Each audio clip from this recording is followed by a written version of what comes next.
Good morning, ladies and gentlemen. I'm Philip. This is the Rangers Respite, and I'm not talking about the Virginia Whiskey Tournament today.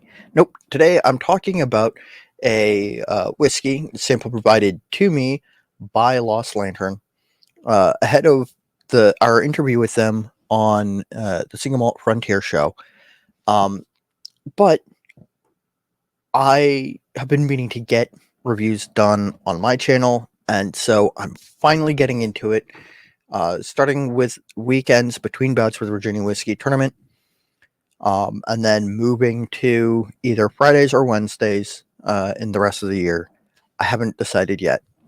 But what I am reviewing today, again, per FCC guidelines, I have to make it clear that this sample was provided to me by the fine folks at Lost Lantern, is the Mountain Meadow. There are a lot of details. I want to get them right, so I'm going to read off the details from the Lost Lantern website. It is whiskey distilled at St. George Spirits, one of the oldest independent craft distillery in the United States. It is 107 proof.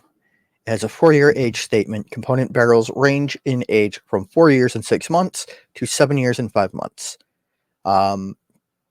Non-chill filtered, no color added. It is 100% malted barley. Went into the barrels at 105 proof.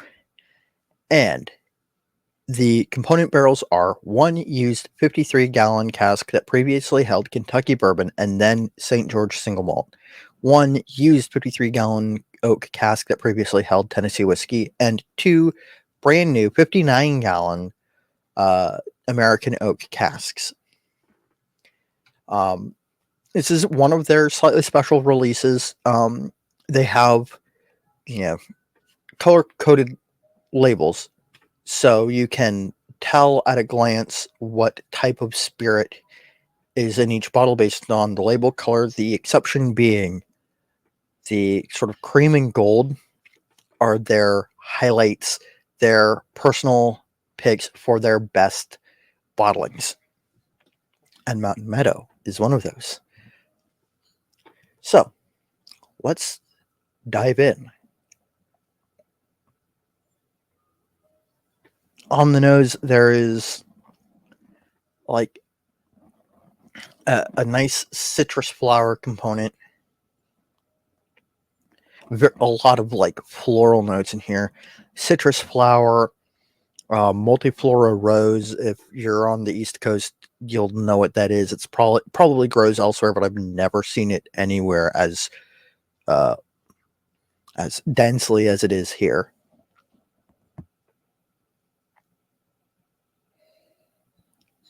Rich raw honey.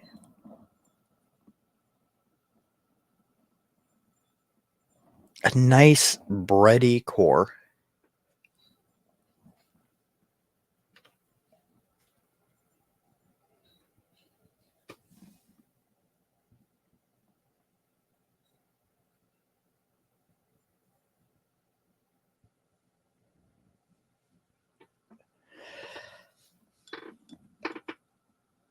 Smell like Earl Grey tea notes, oh, I know what the herb is called, but I can't think of what it's. Bergamot. That's what I'm thinking of, which I don't think is an Earl Grey, but I'm not a tea guy. I don't really know. I just drink it.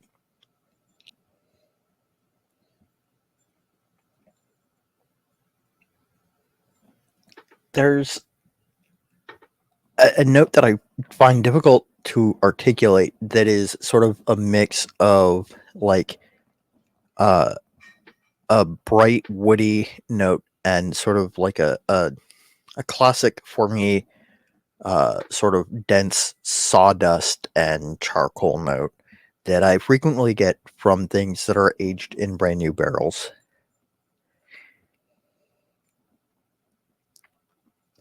Which is most bourbons, by the way.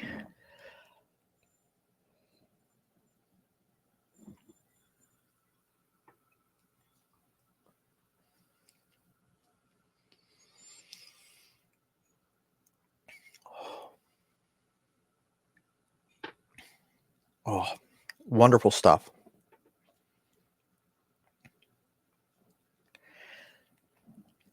pine tar, pine tar, lemon zest.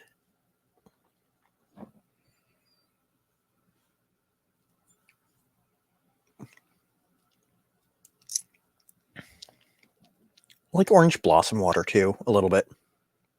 More of those like rich tea notes. And just a little bit of bitter oak clinging to the back end.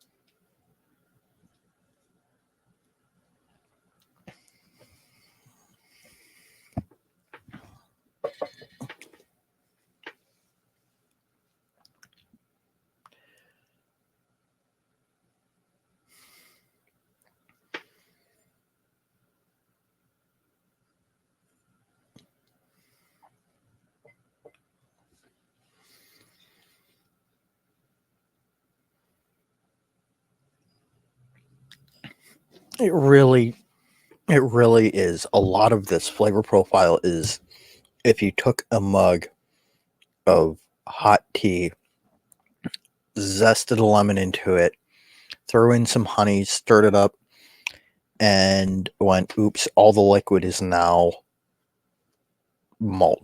Or all the instead of being steeped in water, it's steeped in malt whiskey. It is fantastic stuff. And I'm very, very tempted to buy myself a bottle. It is wonderful stuff. Amazing stuff.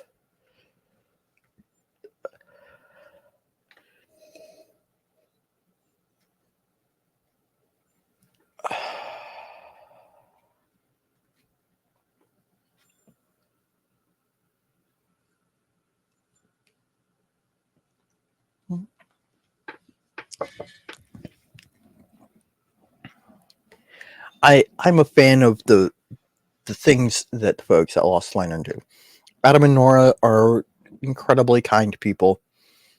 They have a way of picking barrels that is so effective because their tastes are so different. You know that a barrel that they pick is going to have a broader appeal than most whiskeys. And it really shows here because this is a wonderful, weird, complex single malt. And I don't know that I would have ever tried anything from St. George Spirits, let alone something this complex and interesting, if it weren't for the fine folks at Lost Lantern, specifically Adam and Nora.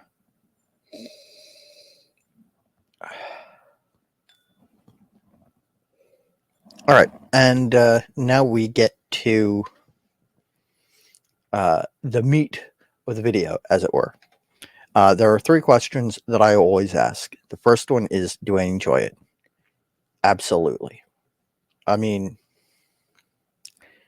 hands down, one of my favorite unpeated American single malt whiskeys. Fantastic stuff.